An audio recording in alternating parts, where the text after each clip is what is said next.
ദേശീയപാത ടോൾ പ്ലാസകൾ ഇനി പൂർണ്ണമായും ഡിജിറ്റൽ.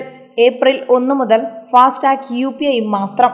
രാജ്യത്തെ ദേശീയപാതകളിൽ ടോൾ പ്ലാസകളിൽ ഏപ്രിൽ 1 മുതൽ ക്യാഷ് പേയ്മെന്റ് ഒഴിവാക്കാൻ കേന്ദ്ര ഗതാഗത മന്ത്രാലയം ഒരുങ്ങുന്നതായി റിപ്പോർട്ട്. 2026 ഏപ്രിൽ 1 മുതൽ പുതിയ നിയമം പ്രാബല്യത്തിൽ വരുന്നതോടെ ടോൾ പ്ലാസകളിൽ പണം നേരിട്ട് സ്വീകരിക്കുന്നത് അവസാനിക്കും. പകരം ഫാസ്ടാഗ് അല്ലെങ്കിൽ UPI വഴി ടോൾ നൽകി മാത്രമേ യാത്ര അനുവദിക്കൂ എന്ന് ദേശീയ മാധ്യമങ്ങൾ റിപ്പോർട്ട് ചെയ്തു. ടോൾ പ്ലാസകളിലെ പ്രവർത്തനം കാര്യക്ഷമവും സുതാര്യവും പണം സ്വീകരിക്കുന്നത് ഏകീകൃത മാതൃകയിൽ ആക്കാനും ലക്ഷ്യമിട്ടാണ് ഈ നീക്കം. നിലവിൽ 98% ടോൾ ശേഖരിക്കുന്നത് ഫാസ്ടാഗ് വഴിയാണ്. ബാക്കിയുള്ളവ UPIയോ ക്യാഷ് പേയ്മെന്റോ ആയോ ആണ് ലഭിക്കുന്നത്. ഇത് പൂർണ്ണമായും ഡിജിറ്റൽ പേയ്മെന്റിലേക്ക് മാറ്റാനാണ് തീരുമാനം. ഫാസ്ടാഗ് ഉപയോഗിക്കുന്നതിലൂടെ ടോൾ പ്ലാസകളിലൂടെ തടസ്സമില്ലാത്ത യാത്ര സാധ്യമാകും. പണം അടയ്ക്കുമ്പോൾ ഉണ്ടാകുന്ന തിരക്ക്, കാത്തിരിപ്പ് എന്നിവ സുഗമമായ യാത്രയെ ബാധിക്കുന്നുവെന്നും NHAI ചൂണ്ടിക്കാട്ടുന്നു.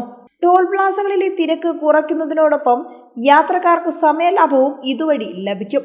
നിലവിൽ 1150 ടോൾ പ്ലാസകളാണ് രാജ്യത്ത് ആകെയുള്ളത്.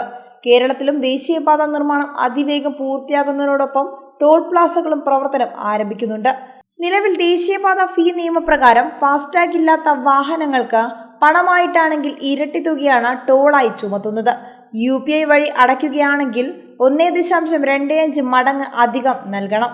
2022-23 സാമ്പത്തിക വർഷത്തിൽ ഫാസ്ടാഗ് നടപ്പിലാക്കിയ ടോൾ പ്ലാസകളിലെ ശരാശരി കാത്തിരിപ്പ് സമയം 734 സെക്കൻഡിൽ നിന്ന് 47 സെക്കൻഡായി കുറഞ്ഞുവെന്ന് നേരത്തെ ദേശീയപാത അതോറിറ്റി അറിയിച്ചിരുന്നു. 2026 അവസാനത്തോടെ എല്ലാ ടോൾ പ്ലാസകളിലും തടസ്സമില്ലാത്ത യാത്ര സാധ്യമാകുമെന്നും ദേശീയപാത അതോറിറ്റി പറയുന്നു.